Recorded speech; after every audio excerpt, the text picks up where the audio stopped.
Hi friends, అందరికీ నమస్తే.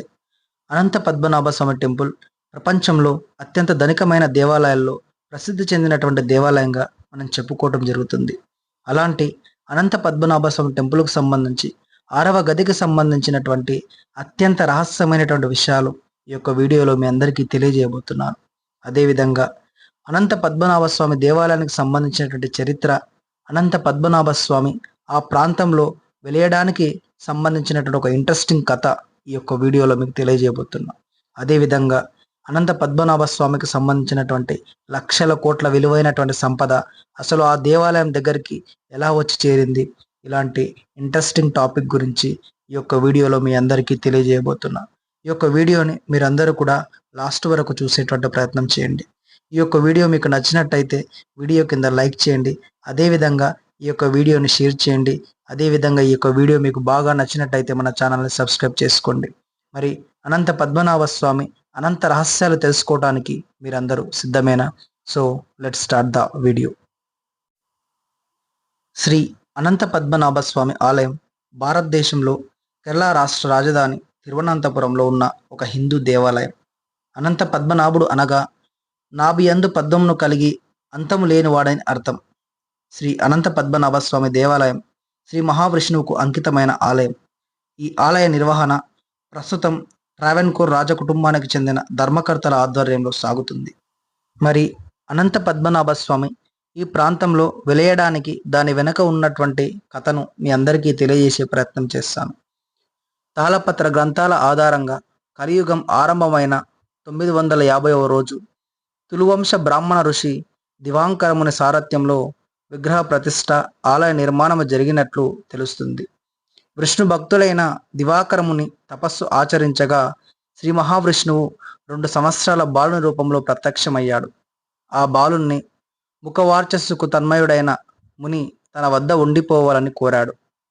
అందుకు ఆ బాలుడు అంగీకరించి తనను వాత్సల్యముతో చూడాలని, అలా జరగని నాడు వెళ్ళిపోగలనని ఆంక్ష విధించాడు. అందుకు అంగీకరించిన ముని ఆ బాలుణ్ణి అమిత వాత్సల్యముతో చూస్తూ బాల్యంలో చేసినటువంటి అన్ని అల్లరి పనులను చూసుకుంటూ ఓర్చుకుంటూ ఆనందంతో జీవిస్తున్నారు. ఒకరోజు దివాకరముని పూజా సమయంలో సాలా గ్రామాన్ని ఆ బాలుడు నోటిలో ఉంచుకొని పరిగెత్తాడు. అందులకు ముని బాలునిపై ఆగ్రహం వ్యక్తం చేశాడు. తనకు ఇచ్చిన మాటను ముని తప్పాడని భావించి ఆ బాలుడు నన్ను చూడాలనిపిస్తే అరణ్యంలో కనిపిస్తానని చెప్పి అదృశ్యమైనాడు. ఆ సంఘటనతో దివాకరమునికి ఆ బాలుడు ఎవరైనది అర్థమయ్యే తీవ్ర మనోవేదనకు గురైనాడు. ఎలాగైనా ఆ బాలుని తిరిగి దర్శించుకోవాలన్న తలంపుతో ముని అరణ్యబాట పట్టగా క్షణకాలము పాటు కనిపించిన ఆ బాలుడు అనంతరం ఒక మహావృక్షం లోపల నేల కొరిగి శ్రీ మహావిష్ణువు శేషశాయనుడిగా ఉన్న రూపంలో కనిపించాడు. ఆ మహిమాన్విత రూపం దాదాపు 5 కిలోమీటర్ల దూరం వ్యాపించి శిరస్సు తిరువల్లం అన్న గ్రామం వద్ద, పాదములు త్రిప్పాపూర్ వద్ద కనిపించాయి.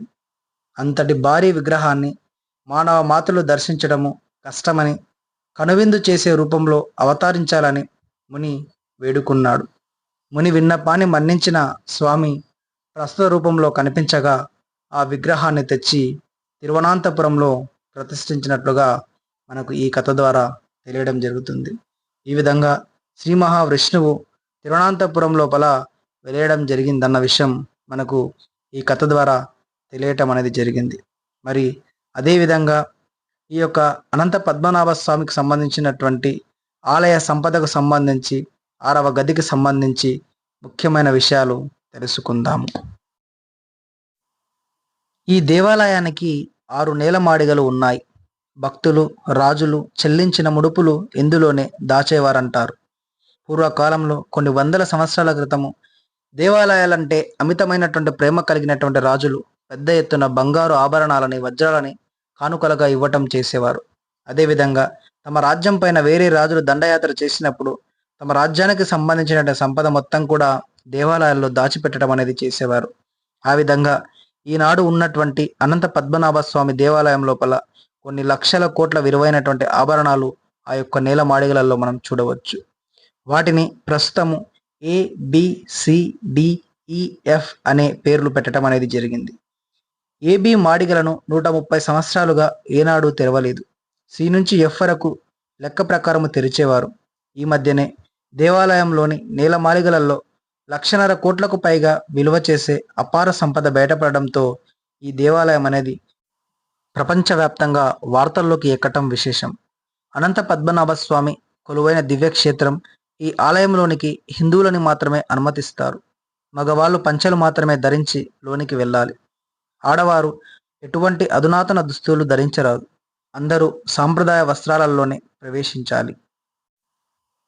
మరి అనంత పద్మనాభ స్వామి అనంత సంపద గురించి ఇప్పుడు తెలుసుకునే ప్రయత్నం చేద్దాం.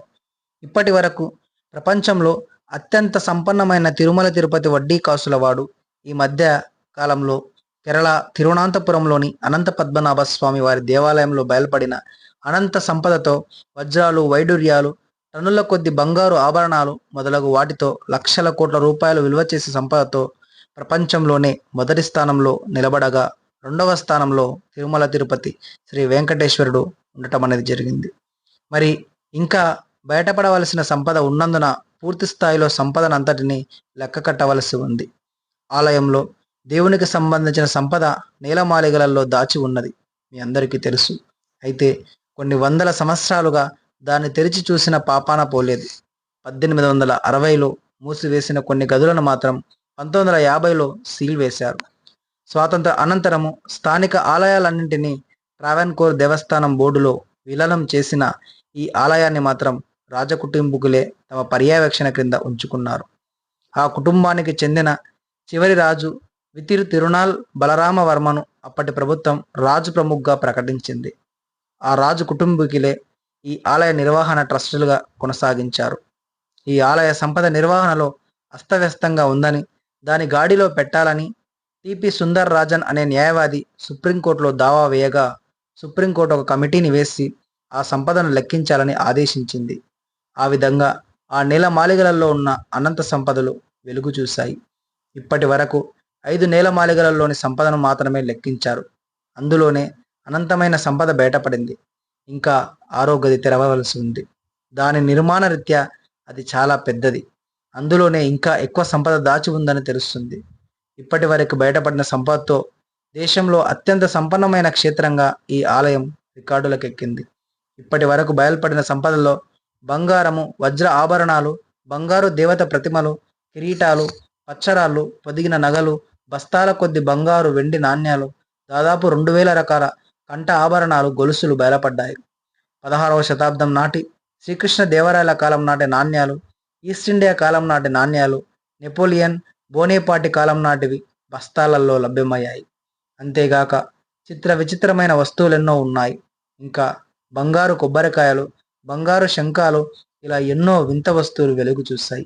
ఇంత సంపద బయలుపడినా ఇంకా అతి పెద్దది, అతి ముఖ్యమైన 6వ గది తెలియవలసి ఉంది. ఈ ఆస్తులు అన్నీ పద్మనాభ స్వామికి చెందినవి. చాలా కాలం పాటు ట్రావెన్కోర్ రాజకుటుంబాల నేతృత్వంలో ట్రస్ట్ నియంత్రణలో ఉన్నాయి. అయితే ప్రస్తుతం ఆలయ నిర్వహణకు నాయకత్వం వహించే బాధ్యత నుండి ట్రావెన్కోర్ రాజకుటుంబాన్ని భారత అత్యున్నత న్యాయస్థానం తప్పించడం అనేది జరిగింది. మరి అదేవిధంగా అనంత పద్మనాభ స్వామికి సంబంధించి 6వ గదికి సంబంధించినటువంటి రహస్యాల గురించి తెలుసుకుందాము. అనంత పద్మనాభ స్వామి దేవస్థానంలోని గదులు గురించి చాలా వరకు రహస్యంగా ఉంటూ వచ్చిన విషయం మీ అందరికీ తెలిసిందే. ఇందులో గది సంఖ్య 6 ప్రత్యేకమైన చర్చకు లోనైనది. దీని చరిత్రను గురించి మనం ఇప్పుడు తెలుసుకునేటువంటి ప్రయత్నం చేద్దాము. మరి గది సంఖ్య 6 ఇది ఏమిటి? ఈ గది దేవస్థానంలోని అత్యంత రహస్యమైన మరియు భయభ్రాంతులకు గురి చేసే భాగము. దీన్ని సాధారణంగా వాల్ట్ బి అని పిలుస్తారు. ఇది శతాబ్దాల నాటి పురాతనమైనటువంటి గదిగా చెప్పుకోవటం జరుగుతుంది. రహస్యాల చుట్టూన గది. ఈ గది తలుపుపై నాగబంధము రూపంలో ఒక ప్రాచీన నాగతాళం ఉన్నది. దీన్ని సాధారణంగా ఓపెన్ చేయటం ఎవరి వల్ల కాదు. హిందూ మత ప్రమాణాల ప్రకారము ఈ తాళము నాగపాశం అనే తంత్ర మంత్రాల పరంగా రక్షణ పొందుతుంది. ఇది మూసి పెట్టబడినది, అనగా మంత్రోచ్చారణ లేకుండా తెరచలేని తాళం. పురాణాల ప్రకారం ఈ గదిని బలవంతంగా తెరిస్తే విపత్తులు సంభవించొచ్చనే భయం కూడా నేటికి చాలా మందిలో ఉన్నది. మరి ఎందుకు ఇప్పటికీ ఓపెన్ చేయలేదు అంటే 2011లో భారత సుప్రీంకోర్టు ఆదేశానుసారంగా దేవస్థానంలోని వాల్ట్ను తెరిచారు. ACDEFలను తెరిచి పెద్ద మొత్తంలో ధనద్రవ్యాలు, బంగారు ఆభరణాలను కనుగొన్నారు. కానీ రోమ్ నంబర్ 6ను మాత్రం తెరవడం ఆపేశారు. ఎందుకోసమంటే ఇది తంత్రశాస్త్ర సంబంధితంగా అత్యంత పవిత్రమైన గదిగా భావించబడుతుంది. దేవస్థాన ట్రస్టీలు, పూజారులు దీన్ని తెరిస్తే అపశకునాలు వస్తాయని భావించారు. అప్పట్లో ఓపెన్ చేయాలని ప్రయత్నించగా భయానకమైన సంఘటనలు జరిగాయని, దానికి సంబంధించినటువంటి కథలు నేటికి కూడా చాలా వరకు వ్యాప్తిలో ఉన్నట్టు మనం చెప్పుకోవచ్చు. మరియు అదేవిధంగా ఈ గదిని తెరవడానికి వెళ్ళినప్పుడు ఆ గది దగ్గర నుంచి చూసినప్పుడు ఆ గది ప్రాంతం చుట్టుపక్కల ప్రాంతం లోపల పెద్ద ఎత్తున సముద్రానికి సంబంధించినటువంటి నీటి శబ్దాలు వినబడుతున్నట్టు అక్కడికి వెళ్ళినటువంటి ప్రముఖులు చెప్పటం జరిగింది. మరియు అదేవిధంగా చాలామంది వ్యక్తులు చెప్పేటువంటి విషయం ఏంటంటే ఆ సముద్రం వెనకాల, ఆ తలుపుల వెనకాల నిజంగా సముద్రం ఉందేమో, ఆ తలుపులను కింద తెరిచినట్టయితే ఆ నీళ్లు మొత్తం కూడా బయటకు వచ్చి ఈ ప్రపంచమంతా నాశనమైపోతుందన్న ఉద్దేశంతో ఇప్పటికి కూడా ఆ తలుపులు తెరవకుండా ఆ విధంగానే మూసి ఉంచటం అనేది జరిగింది. మరి నిజంగా ఆ తలుపుల వెనక సముద్రం ఉందా, మరి ఇంకేదైనా రహస్యం ఉందా, మరి ఇంకేదైనా ఆ శ్రీ మహావిష్ణువుకు సంబంధించినటువంటి అద్భుతాలు ఏవైనా ఉన్నాయా అనే విషయం మనకు 6వ గదిని తెరిచే వరకు తెలియదు. అది తెరిస్తే నిజంగా ప్రపంచం అంతమయ్యేటట్టుంటే ఆ గదిని తెరేయకపోవడమే మంచిది. మరి ఇప్పటికీ కూడా ఈ గదికి సంబంధించినటువంటి విషయాలు రకాలుగా చెప్పుకోవటం మనం అందరం చూస్తున్నాం. అలాంటి అనంత పద్మనాభ స్వామికి సంబంధించినటువంటి 6వ గదిని తెరేయకపోవటమే చాలా వరకు మంచిది. మరి ఈ యొక్క వీడియోను మీరందరూ కూడా చివరి వరకు చూసినందుకు మీ అందరికీ కూడా ప్రత్యేక ధన్యవాదాలు. ఈ వీడియో మీ అందరికీ బాగా నచ్చినట్టయితే వీడియో కింద లైక్ చేయండి, మరియు కామెంట్లలో అనంత పద్మనాభ స్వామి అని కామెంట్ చేయండి, మరియు ఈ యొక్క వీడియోను షేర్ చేయండి. ఈ యొక్క ఛానల్ మీకు నచ్చినట్టయితే మీరందరూ కూడా ఈ యొక్క ఛానల్ని సబ్స్క్రైబ్ చేసుకుంటారని ఆశిస్తున్నాను. మీ ప్రోత్సాహంతో మరొక మంచి వీడియోతో మీ ముందుకు వచ్చేటువంటి ప్రయత్నం చేస్తాను. జై Ananta Padmanabha Swamy. Thank you everyone.